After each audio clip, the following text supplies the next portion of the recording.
नमस्कार दोस्तों, आप सभी का हमारे YouTube चैनल ट्रिक्स सबसे तेज में स्वागत है। आज की वीडियो में मैं आपको बताने वाला हूं कुछ ऐसे क्वेश्चन जो बहुत सारे बच्चों को नहीं आते हैं, जिन्हें जानकारी नहीं है, तो पूरा वीडियो जरूर देखिएगा।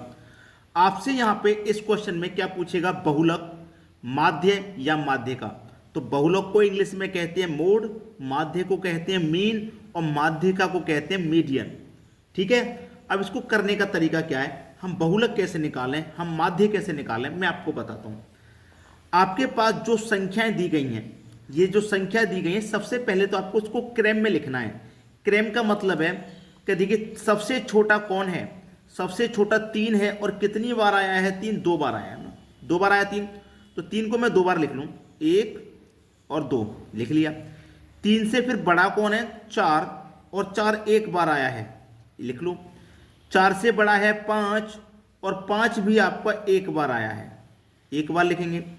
5 के बाद में 6 नहीं दिया गया, 7 दिया गया। 7 कितनी बार आया है, 1 2 3 बार आया है 7, तो मैं 7 को 3 बार लिख लूंगा।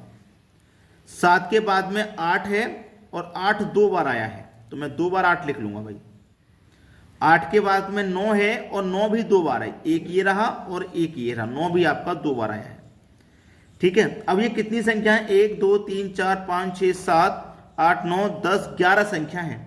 अब 11 संख्या है ना, तो सबसे मिडिल में कौन सी संख्या होगी, 1 2 3 4 5 इधर से छोड़ दो, 1 2 3 4 5 इधर से छोड़ दो। बीच वाली संख्या कौन सी निकल के आ गई आपकी, 7। बीच में सबसे कहां पे है, क्या है, 7। तो आपका जो बहुलक है, ठीक है, आपका जो बहुलक है यानी कि मोड है, वो कितना हो जाएगा भाई, 7 हो जाएगा। कितना हो जाएगा, 7 हो जाएगा। अब यहां पे मीन मीन भी आपका 7 हो जाएगा।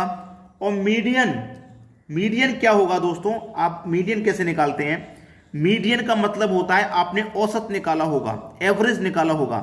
तो कैसे निकाला होगा एवरेज, जितनी भी संख्या होती है सबको जोड़ के जितनी संख्या होती है उतने से डिवाइड दे देते हैं। तो मैं यहां पे इन सबको जोड़ूंगा तो कितना हो जाएगा, ये 3 और 3 6 4 10 5 15 7 22 7 29 7 36, 8 जोड़ेंगे 44, 8 जोड़ेंगे 52, 52 में जोड़ेंगे 9 9 18, तो ये हो जाएगा 70। कितना हो जाएगा भाई, 70। और संख्या कितनी है, ये 11 है, तो 11 से डिवाइड कर दो। तो आपका माध्य का यानी कि मीडियन क्या हो गया, 70 के बटे में 11 हो गया।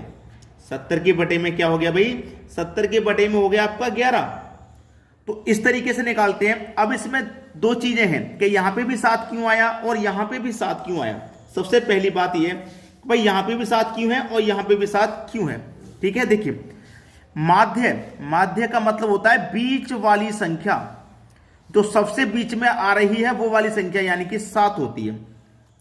अगर यहां पे 10 संख्याएं होती, 11 के बजाय 10 संख्या होती, तो बीच में कैसे निकालते, उसके लिए अगला क्वेश्चन मैंने बताया है। अब यहां पे बीच वाली संख्या, मीन का माध्य का मतलब होता है बीच वाली संख्या जो कि 7 है। मीडियन का मतलब सभी संख्याओं को जोड़ के जितनी संख्या उतने से डिवाइड कर दो।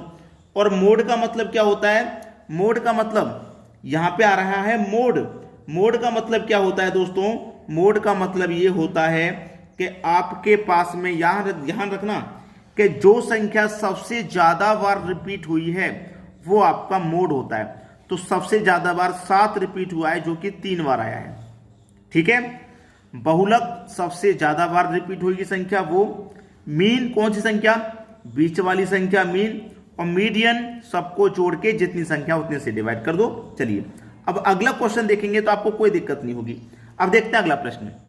अगला प्रश्न है, यहां पे भी बहुलक, माध्य और माध्यिका चाहिए आपको। तो मैं वही तरीका बता रहा हूं कि सबसे पहले छोटी संख्या से लिखना स्टार्ट कीजिए। सबसे छोटी संख्या आपके पास 3 है और एक ही बार दी गई है, तो मैं एक बार 3 लिख लूंगा। 3 के बाद में 4 नहीं दिया गया, 5 दिया गया है, 1 2 3 बार, तो 5 को मैं 3 बार लिखूंगा भाई, 1 2 और 3। 5 के बाद 6 है और 6 एक बार है। फिर 7 है, 7 2 बार है। 7 के बाद 8 है, 8 1 2 2 बार है 8। 8 के बाद 9 है और 9 आपका एक बार है, लिख लिया। अब देखना बहुलक क्या होता है, मोड क्या होता है, मैंने आपको क्या बताया, बहुलक मोड क्या होता है भाई, जो संख्या सबसे ज्यादा बार रिपीट हुई है। तो सबसे ज्यादा बार तो 5 रिपीट हुआ है 3 बार, तो बहुलक यानी कि मोड हो गया आपका 5। मीन बीच वाली संख्या तो 1 2 3 4 5 6 7 8 9 10, 10 संख्या है ना। तो 1 2 3 4 5 यहाँ आ गए, 1 2 3 4 5 यहाँ आ गए। तो 6 और 7 के बीच में कौन सी संख्या होगी? 6.5 होगी। ठीक है, तो आपका माध्य कितना हो गया? 6.5। और माध्य का सभी को जोड़ के जितनी संख्या उतने से डिवाइड कर दो। क्लियर है? तो आप सभी को अगर जोड़ेंगे तो कितना हो जाएगा? ये सबको चलिए जोड़ लेते हैं। 3 5 8, 8 और 10 18, 6 जोड़ेंगे 24, 7 जोड़ेंगे 31, 7 जोड़ेंगे 38, 8 जोड़ेंगे 46, फिर 8 जोड़ेंगे 54, 54 में जोड़ेंगे 9 तो 63 हो जाएगा। कितना हो जाएगा भैया? ये 63। और संख्या ये कितनी है? 10 है, तो 10 से कर देंगे भैया डिवाइड, तो 6.3 आ जाएगा। 6.3, ठीक है, 6.3। तो ये 6.3 तो आपकी क्या हो गई? 6.3 क्या हो गया? माध्यिका हो गया 6.3। अब देखिए ये डिवाइड जा रहा है, इसीलिए हमने इसको डिवाइड दे दिया। पिछला क्वेश्चन था उसमें डिवाइड नहीं जा रहा था, यहां जा रहा है डिवाइड। 6.3 आपका माध्यिका यानी कि मीडियन हो जाएगा।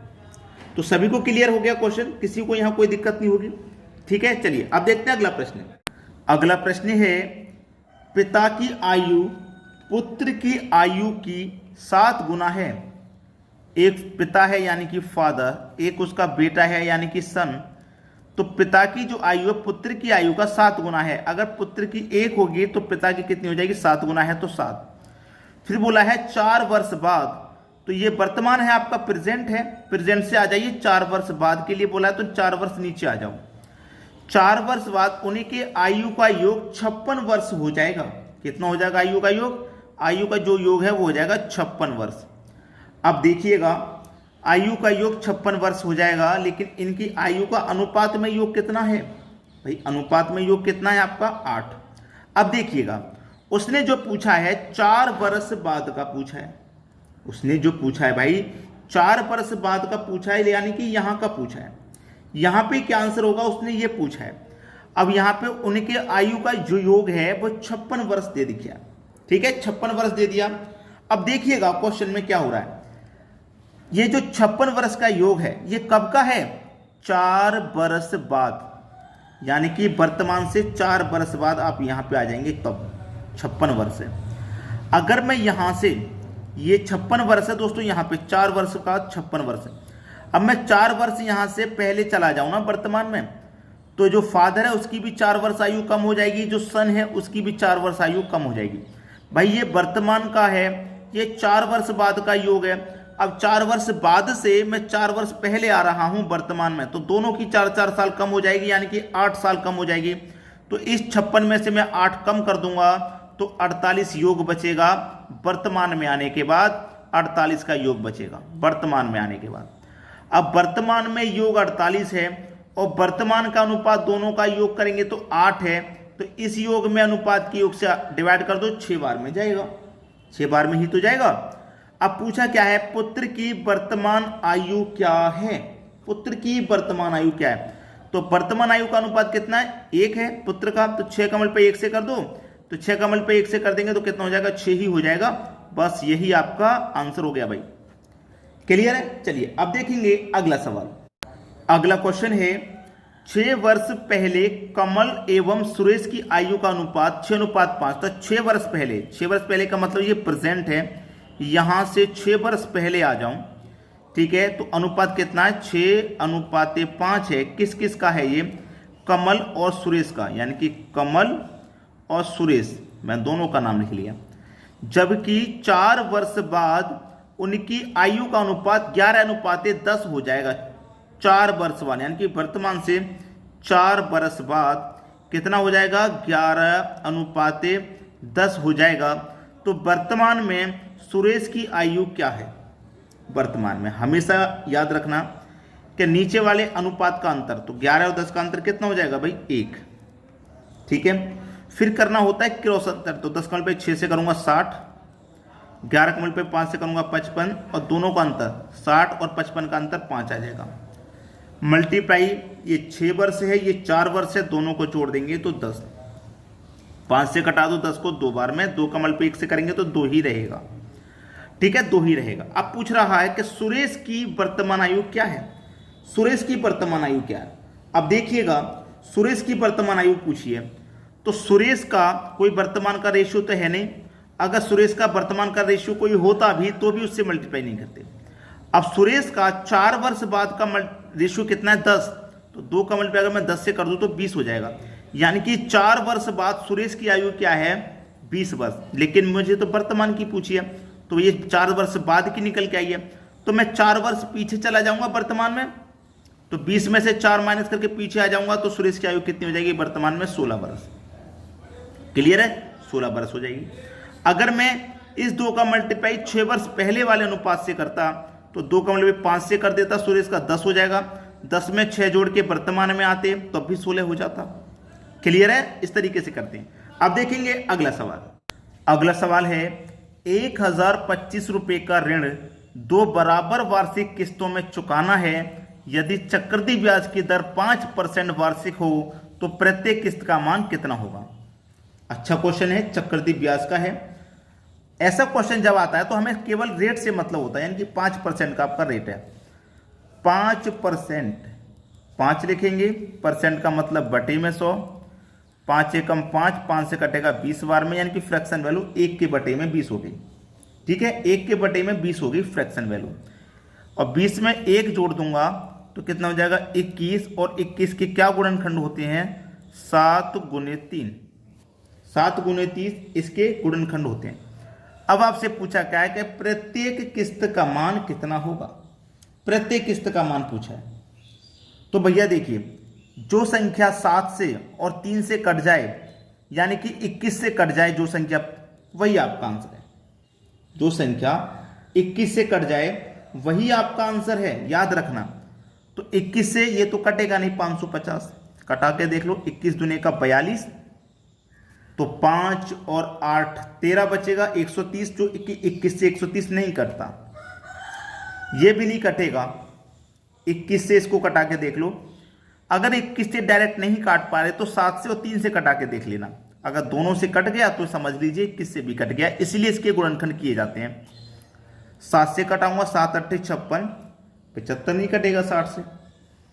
7 से इसको कटा के देखूंगा, 7 7 49, 6 बचेगा 61, 7 8 56, 61 में 56 में 5 बचेगा 52, 7 से 49, 3 बचेगा 35, 7 पंजे 35। 7 से तो ये कट गया, 3 से कटाऊं, 3 से कटेगा, 3 एक 3, 2 बचेगा 25, 3 8 24, 1 बचेगा 11, 3 3 9, 2 बचेगा 22, 3 7 21, 1 बचेगा 15, 3 पंजे 15, यानी कि ये डी कट गया।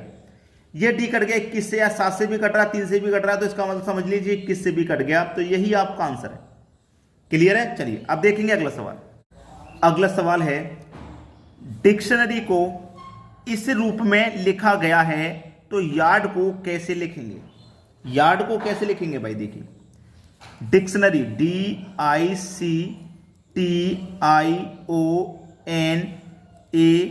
DICTIONARY, ये लिखा गया है इसको 5 4 7 9 4 8 2 3 6 1। तो पूछ रहा है यार्ड, YARD का पूछ रहा है। तो Y का कोड 1 है, A का कोड 3 है, R का कोड 6 है, और D का कोड कितना भाई, D का कोड 5 है। तो 1365 ये हो गया आपके क्वेश्चन का बिल्कुल सही जवाब। तो आज की वीडियो में दोस्तों इतना ही। वीडियो पसंद आया होगा तो लाइक कमेंट शेयर जरूर करें। ठीक है दोस्तों, धन्यवाद।